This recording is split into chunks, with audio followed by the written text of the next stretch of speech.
आत्म के अहित विषय, हम ये लाइन तो आपको रटवा ही देंगे, कुछ रटवाएं चाहे नहीं रटवाएं। आत्म के अहित विषय कसाय, कसाय पर चर्चा चल रही थी। कल के कुछ प्रमुख बिंदु हम फिर से ले लेंगे। कल हमने एक बात बोली थी, प्रत्येक को खुश रखना हमारी जिम्मेदारी भी नहीं है और हमारे लिए संभव भी नहीं है, परंतु किसी के भी कैसे भी व्यवहार को बाद में हमें, मतलब जो भी उसने व्यवहार किया उस व्यवहार पे हमें संतुष्ट रहना, हमें प्रसन्न रहना, वो तो संभव है और वो हम कर सकते हैं, वो गुरु की आज्ञा भी है। दूसरी बात बोली थी, आवेश एक ऐसा कवच है जो चाह कर भी दूसरों को या दूसरों के हृदय में जाने नहीं देता, प्रवेश नहीं करने देता। और तीसरी बात बोली थी, जो नीति, दो नीतियों को रखा था, दोनों नीतियां बता देता हूँ। पहली नीति थी, तुम्हारे दुश्मन को मित्र बनाने के लिए तुम 1000 अवसर देना, पर तुम्हारे मित्र को दुश्मन बनने का एक भी अवसर मत देना। और फिर बोला था, बोलो आप लोगों को, सांड के आगे से, गधे के पीछे से और शेर के नजदीक से नहीं छेड़ना, परंतु क्रोधी के तो कहीं से मत छेड़ना। बहुत अच्छी बात है। कल मैंने आपके सामने बात रखी थी कि क्रोध करने से शरीर पर भी प्रभाव पड़ता है, और कुछ नई चीज़ें मिली थी तो मैंने कहा वो आप लोगों के सामने रखूँ, क्योंकि वैसे तो आपने देखा भी है, क्रोध करने से आंखों में लालपन आ जाता है, ये सामान्य बात है। देखते भी उसकी आंखें लाल हो जाती, खून उतर आता है उसकी आंखों में, जो भी क्रोधी व्यक्ति होता है, देखा भी होगा। शरीर कांपने भी लगता है, ये भी आपने देखा होगा। हृदय की धड़कनें बढ़ जाती है, ये भी आपने देखा होगा। परंतु अभी कुछ नई चीज़ें, 4-5 चीज़ें जो मिली वो आपको बताता हूँ। क्रोध करने से शरीर में इस प्रकार के हार्मोन्स उत्पन्न होते हैं जो एक प्रकार से विषाक्त होते हैं, और उस विषाक्तता का जो प्रभाव पड़ता है वो आपकी पाचन शक्ति पे पड़ता है। अर्थात आपकी पाचन शक्ति पर बहुत ज़्यादा प्रभाव आपके क्रोध करने से पड़ता है, आपकी पाचन शक्ति खराब होती है। और जब पाचन शक्ति खराब होती है, अब आपका आहार आप जो कर रहे हो वही पचेगा नहीं, तो अनेक प्रकार की बीमारियों में वो कारण होगा आपका आहार। तो प्रमुखता से आपका क्रोध आपकी पाचन शक्ति को क्या करता है, खराब करता है। और उसके बाद जो रक्त, वो तो ठीक है, अब जो रक्त विकृत हुआ है उस विषाक्त होने से, तो शरीर में पीलापन आता है, शरीर में पीलापन आता है, और तो और नसों में तनाव आता है। और रीढ़ से संबंधित जितनी बीमारियां हैं, अधिकतर रीढ़ से संबंधित बीमारियों में क्रोध को महत्ता दी गई हैगी। आप क्रोध करते हैं तो आपकी रीढ़ में तकलीफ होगी। पढ़ा तो बड़ा ऐसा लगा कि अच्छा ऐसा भी है, ये रिसर्च वर्क है कि जिनको होती, अधिकतर एक सामान्य से रिसर्च से वो होती कि ज़्यादा दूसरी चीज़ों से भी हो सकता है, लेकिन महत्वपूर्णता से रीढ़ से संबंधित दर्द काय से होता है, तो बोले क्रोध करने से होता है। दूसरी बात बोली, उसको देखकर, उसको भी पढ़कर बड़ा आश्चर्य हुआ। जो क्रोधाभिभूत माँ होती है, अगर वो माँ अपने बच्चे को क्रोध करने के बाद बच्चे को दूध पिलाती है, तो वो जो बच्चा होता है उसको मरोड़ हो जाती है, उसको दस्त लग जाते हैं, उसका पेट खराब हो जाता है। उसका क्या हो जाता है, पेट, मतलब पेट खराब हो जाता है। उस मतलब आप तो ठीक हो, लेकिन आपकी संतान पर भी उस क्रोध का प्रभाव पड़ रहा है। वो जो तत्व है आपके बच्चे के अंदर भी प्रवेश कर रहे हैं, कैसी बात है। दूसरा, जो माँ हमेशा चिड़चिड़ापन करती है, और माँ अगर उस बच्चे को दूध पिलाती है, अपने बालक को, अपने शिशु को दूध पिलाती है, तो अनेक जीर्ण रोगों का कारण है, अनेक जीर्ण रोगों का कारण है। आपके माध्यम से किया गया क्रोध आपके बच्चों की बीमारी का कारण हो सकता है, होता है, ऐसी रिसर्च है, मैं नहीं बोल रहा हूँ। जो एक डॉक्टरी रिपोर्ट आई है उसको मैंने पढ़ा और वो मैंने आपके सामने रखा। यहाँ तक कि उनका तो कहना है कि जो गर्भ अवस्था में 2 कारण दिए थे उनने, एक कारण तो अपने संबंधित है, दूसरा कारण दूसरा आएगा। जो गर्भ अवस्था में जो माँ क्रोध करती है, चिड़चिड़ापन करती है, उनके जो बच्चे होते हैं उनमें अनेक बीमारियां गर्भ अवस्था में हो जाती है, यहाँ तक कि लूलापन, अपंगपन, और भी दिमाग की विक्षिप्तता जो होते हैं ना, मन से मतलब दिमाग से जो कमज़ोर होते हैं, वो कौन होते हैं, किनके बच्चे होते हैं, तो बोले जो माँ गर्भ अवस्था में क्रोध करती है उनके साथ ऐसी व्याप्ति होती है। अब विचार करें, अगर गर्भ अवस्था में माँ क्रोध कर रही है तो उसका प्रभाव बच्चे पर पड़ रहा है। ये उनने अपनी रिपोर्ट में दिया हैगा कि जो माँ बहुत ज़्यादा वाद विवाद में पड़ती है, क्रोध करती है, चिड़चिड़ापन करती है, आवेश में रहती है, तनाव में रहती है, उन माँ के बच्चों के साथ ये घटना घटती है और हो रहा है, होते दिख रहा है। दूसरा हेतु उन्होंने ये दिया था, हालांकि वो इस प्रकरण का नहीं है, लेकिन बात आई थी, बोले महाराज जी आप लोगों को ये बताना चाहिए अपने प्रवचनों के माध्यम से। ये तो खैर उसमें नहीं लिखा था उस रिपोर्ट में, ये तो दूसरी बात आपको बता रहा हूँ। एक महाराज जी के पास हम बैठे थे तो वो महाराज जी को एक डॉक्टर से बता रहे थे जो शिशु रोग विशेषज्ञ थे, बहुत बड़े डॉक्टर थे दिल्ली के। उन्होंने बहुत अच्छी बात रखी, बोले महाराज जी साधु संतों को मतलब हिचकिचाहट नहीं करना चाहिए, ये साधु संतों को बताना चाहिए और सबके बीच में रखना चाहिए इस बात को कि जब गर्भस्थ अवस्था होती है उस समय माँ को पूर्णतः ब्रह्मचर्य व्रत का पालन करना चाहिए।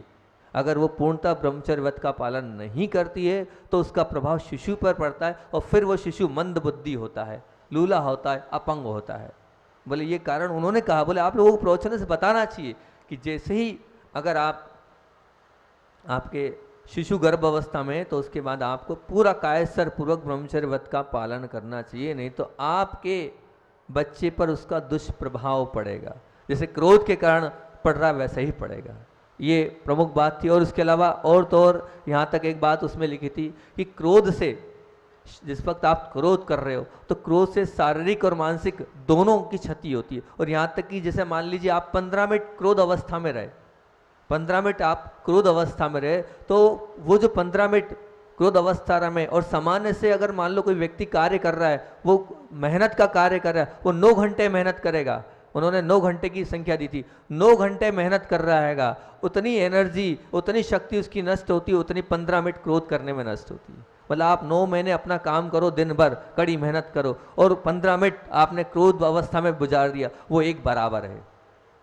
इतने सेल्स, इतनी ताकत, इतनी शक्ति उस 15 मिनट में लग रही है जो 9 घंटे में लग रही थी। ये थी। दूसरा उन्होंने बोला, ये तो खैर मैं पहले से बोलते आया हूँ कि क्रोध करने से शरीर की सुंदरता भी समाप्त होती है और क्या होता है उसका इतना प्रभाव पड़ता है कि जवानी में भी बुढ़ापे के दर्शन होने लगते हैं। जो व्यक्ति क्रोधी होता है वो जवानी में भी अपने आप को बूढ़ा कर लेता है। ये बात तो मैं कह ही रहा हूँ, उन्होंने भी कही है। और तो और उन्होंने यहाँ तक कहा कि अत्यधिक क्रोध के कारण हमारी जो पतली पतली रक्त वाहिनियाँ होती है, वो जो पतली रक्त वाहिनियाँ फट जाती है और फट जाने से क्या होता है, वो जो रक्त संचालन है वो तीव्र हो जाता है।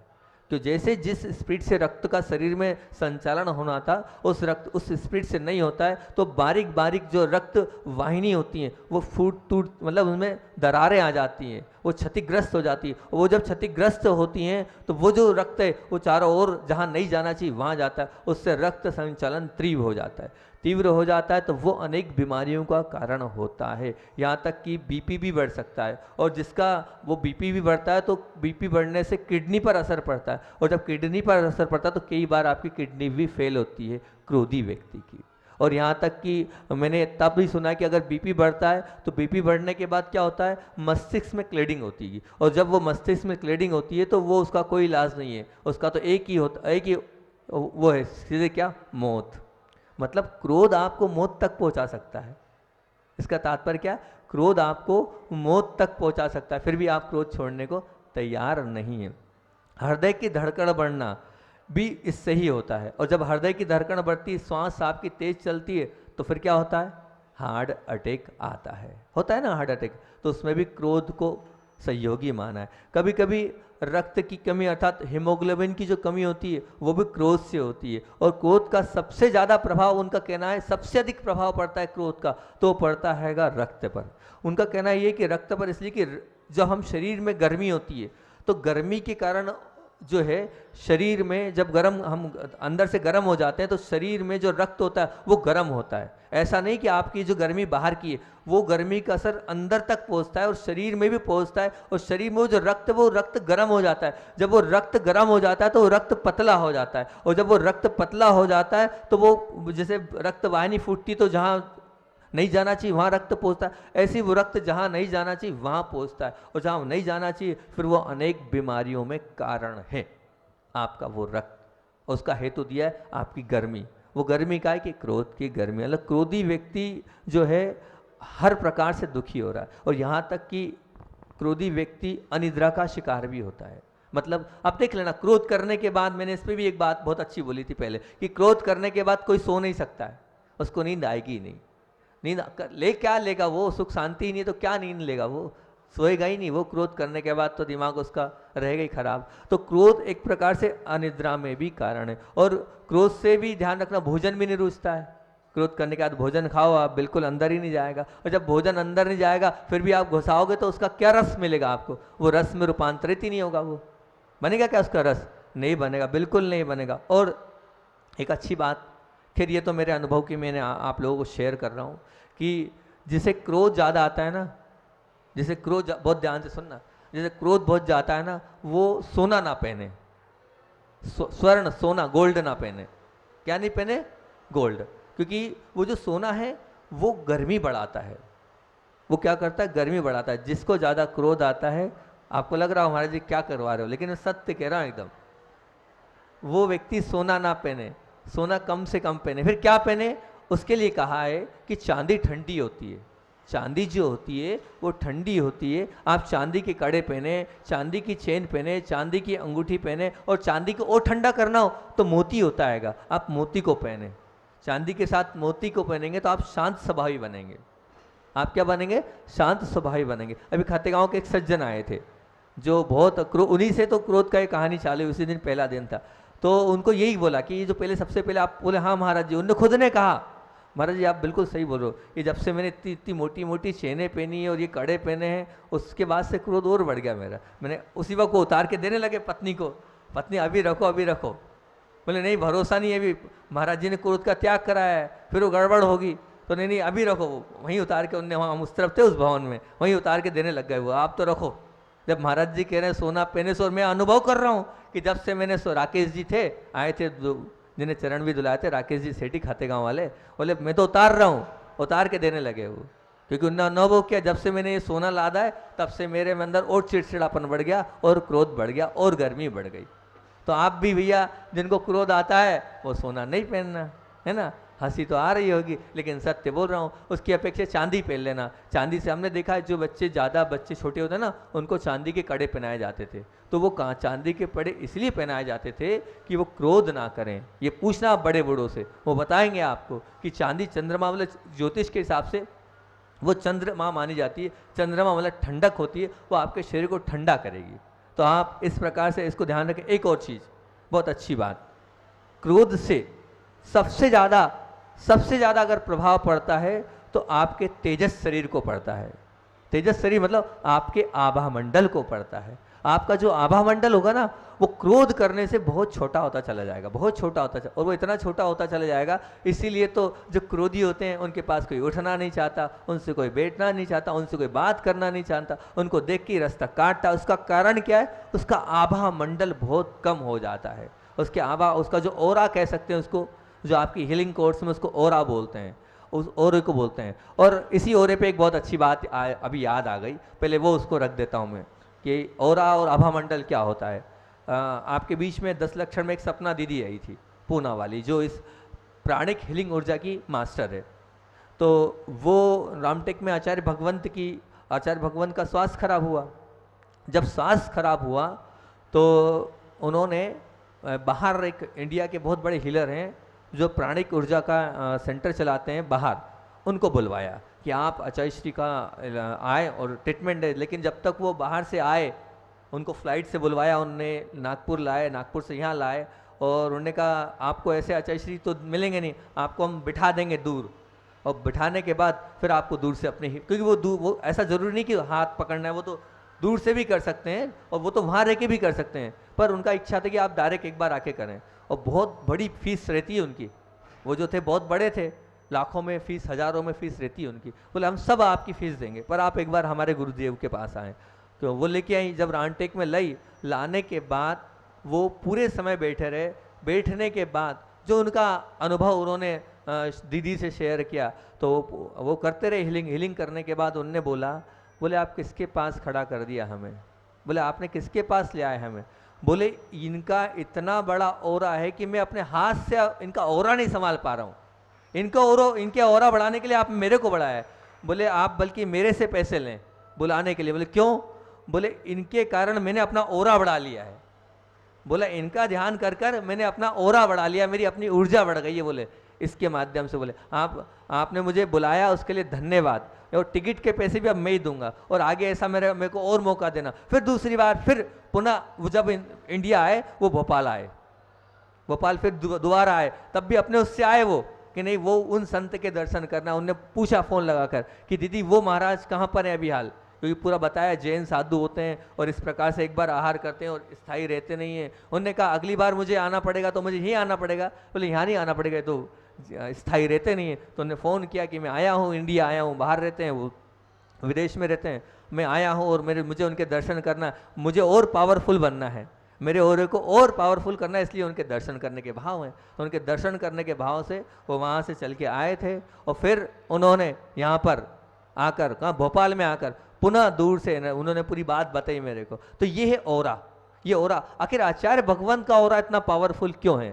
क्योंकि उनके जीवन में करुणा है, प्रेम है, वात्सल्य है, स्नेह है, और एक के प्रति नहीं है, जीव मात्र के प्रति है। आपके पास भी प्रेम है, हमारे पास भी है, लेकिन किसके लिए? बेटे के लिए, बहू के लिए, लड़की के लिए, पति के लिए, पिता के लिए। ये है आपके पास प्रेम वात्सल्य। उनका किसी के प्रति कोई प्रेम वात्सल्य नहीं है। वो तो जीव मात्र के प्रति जिनके अंदर होता, उनका औरा बढ़ता है, उनका आभा बढ़ता है, उनका तेजस शरीर बढ़ता है। आपके अंदर है ऐसा? गुरुदेव जैसा, पूज्य गुरुदेव जैसा है ऐसा? तब आपका औरा बढ़ेगा। तभी तो वो इतनी दूर से हीलर आया था, लाखों रुपए जिसकी फीस रहती है, वो कुछ नहीं ले रहा है, और दोबारा बिना पैसे आया है, इसीलिए आया था वो।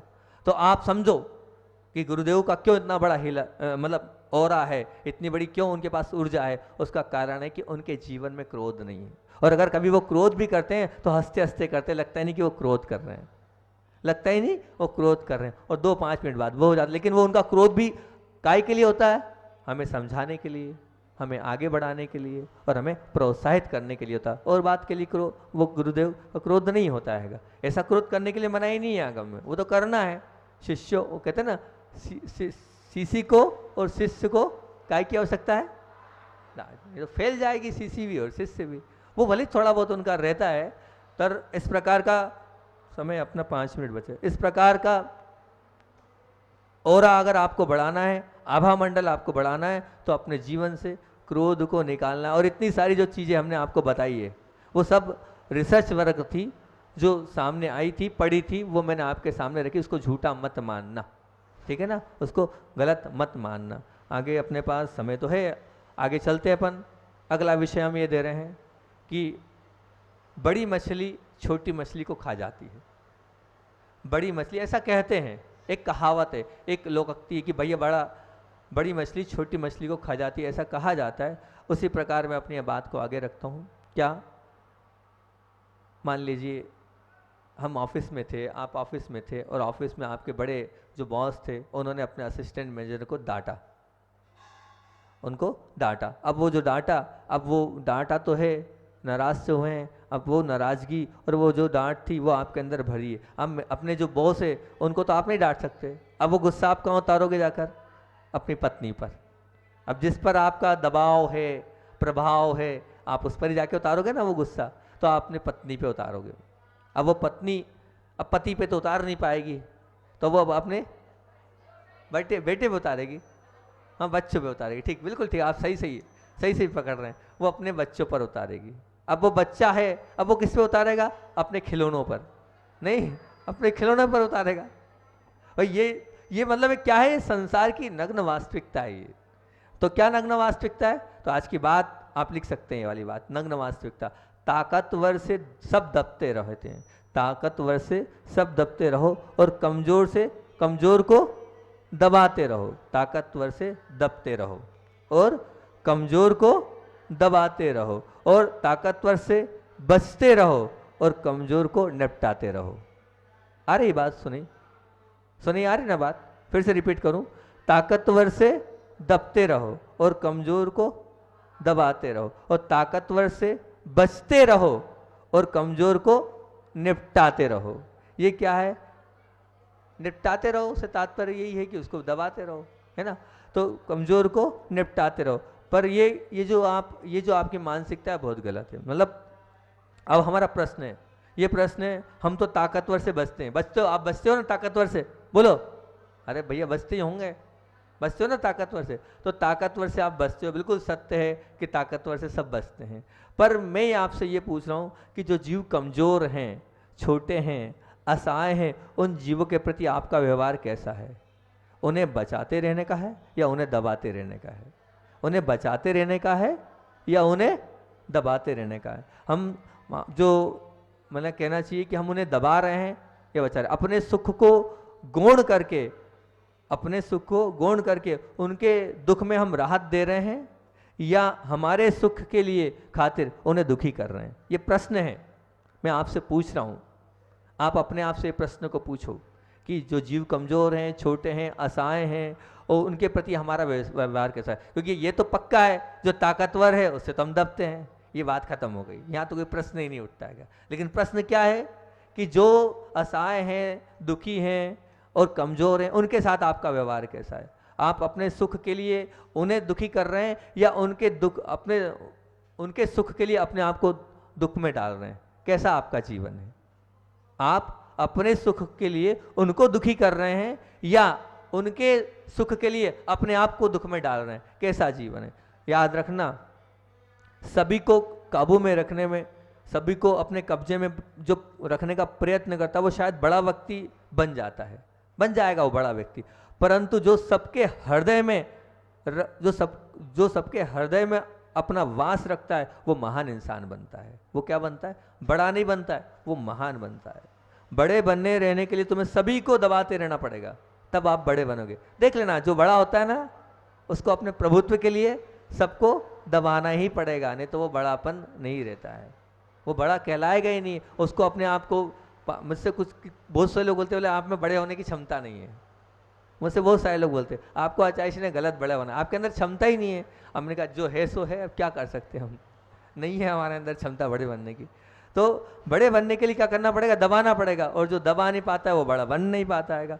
पर फिर भी ध्यान रखना अच्छे से, जबकि महान बनने के लिए तुम्हें सभी को बचाते रहना पड़ेगा। क्या करना पड़ेगा? बचाते रहना पड़ेगा। आप सबको बचाओगे तो महान बनोगे। बड़े बनने के लिए दबाना जरूर है, और महान बनने के लिए सबको बचाना पड़ेगा। ये अत्यंत गंभीर बात है कि आत्मनिरीक्षण करो आप अपना स्वयं का, कि आप कमजोर जीवों के प्रति हमारी मनोवृत्ति कैसी है, हमारा रवैया कैसा है? कठोर है कि कोमल? कमजोर लोगों के प्रति आपका रवैया कैसा है? कठोर है कि कोमल? अपराधी जीवों के प्रति आपका रवैया कैसा है? क्षमा का है कि अपराध का है? बताओ।